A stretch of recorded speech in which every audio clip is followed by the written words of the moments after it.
Welcome back to the Deep Dive. Today we are taking on a really cautionary tale for the entire creator economy. It's a story of Stephen J. Williams, who you probably know better as the YouTuber, Boogie2988. Yeah, this is a big one. Really is. Our mission for this deep dive is to go past the headlines and really try to understand the complete journey here. How a creator can start as this symbol of raw, radical honesty and then just collapse under the weight of monetizing that very thing. And that's the key, isn't it? His entire career was built, fundamentally built, on sincerity and trust. Boogie was sort of the everyman of that early gaming era. Absolutely. He was one of the first to speak so openly, like with no filter, about really profound issues. We're talking intense personal trauma, mental health, his weight, that transparency, that was his currency. And that vulnerability was the foundation, for sure. But the thing that really shot him into mainstream internet fame was something else. You're talking about his alter ego? Yeah, the infamous Francis character. Right. Francis was this over-the-top, rage-filled gamer persona. And it was hilarious, it was cathartic, and it was so relatable to that gaming audience. It let him go viral while his main channel was still having these really serious, raw conversations. A perfect combination at first. So let's start at the beginning, just to anchor ourselves. The sources you provided, they paint a picture of him growing up in Arkansas with a lot of instability and trauma. So for him, like for so many creators, video games and the internet, they weren't just a hobby. No, they were a refuge, a necessary one. And his early content, it reflects that completely. It was raw, it was simple, totally unpolished, no high production value, just a guy talking to a camera about his struggles. And the sources really stressed that this openness, it resonated deeply with people who felt unseen. He was giving a voice to an audience that just didn't connect with the usual, success stories online. And that resonance, it led to massive success. Within a few years, he had this huge following. Subscriber count crossed 1 million. People genuinely saw him as this beacon of authenticity in a very, very fake digital world. That bond really hit its peak, its symbolic high point, around 2017, right? I think so, yeah. That's when he had the gastric bypass surgery, a huge life-altering event, and he shared the entire intensely vulnerable process with everyone. And for his fans, that was seen as this symbol of hope, real change, a new beginning. They were emotionally invested, and now they were seeing him win. A real victory. Okay, so let's unpack this a bit, because this is where the dynamic really starts to shift. He built this enormous platform by sharing every struggle, every ounce of pain. That was his superpower, but it was also, it was the foundation of his ruin. The sources are clear that transparency was his greatest risk. It is the central dilemma of modern creator culture. It truly is. You build a business model based on perpetual personal disclosure, but with that huge audience comes this crushing pressure to stay relevant and critically to keep providing that emotional content. It's a feedback loop. Exactly.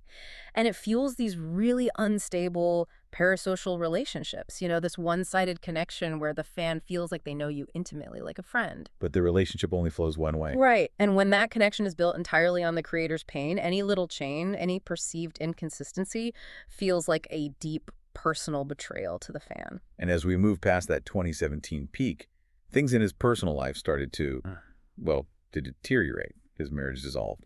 And all that pain, it spilled directly onto YouTube. The whole tone of the channel just changed. Yeah, it changed dramatically. The sources track this really well. Videos stopped being these focused conversations, and they became, chaotic, highly emotional, and often very defensive. This is when fans who used to defend him, they started to question it all. They began to wonder if the emotional displays were becoming too intense, too frequent, or too manipulative. So how did the sources draw a line between genuine distress and, performance at that point? Was there a clear tipping point? I don't think there was a single moment. It was more of a pattern.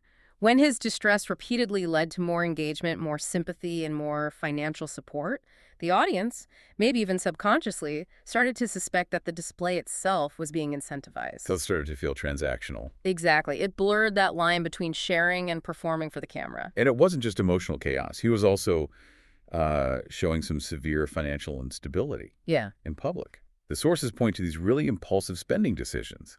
And worse, he'd brag about choices that his audience found, irresponsible, especially when he was also talking about having money problems. Right. His transparency was supposed to be his shield, but he kept using it to expose what the sources call a chronic wound. He just couldn't stop sharing, even when the details were actively undermining the trust he'd built. It was a ticking time bomb. Absolutely. And that instability led to the first major rupture, the one with serious legal consequences, the firearm incident in late 2020. We have to set the context here because it's important. It is. Boogie had been in this long, very hostile online feud with a known provocateur. This wasn't just some comments. It escalated until that person showed up at his home. So, a clear and present threat. And in that moment, Boogie went outside armed and fired a warning shot into the air. What was the immediate fallout from that? It was explosive. It immediately split his community right down the middle. One side defended him, saying, he was scared, he was acting in self-defense. But the other side saw it as a massive, unacceptable escalation. The guy whose brand was built on emotional vulnerability was now resorting to, a show of force. And the legal side was serious. Very serious. He was arrested the following year. The felony charges for assault. That absolutely shook his public image to its core, no matter what happened with the case later. The vulnerable guy on YouTube was now facing a felony charge for violence. This shift is just staggering. And yet, that didn't stop him from diving into the next crisis, which was all about money. Cryptocurrency. He launched Fatty Coin. Yes. And he framed it as a joke, a meme project to make fun of himself and the whole crypto space.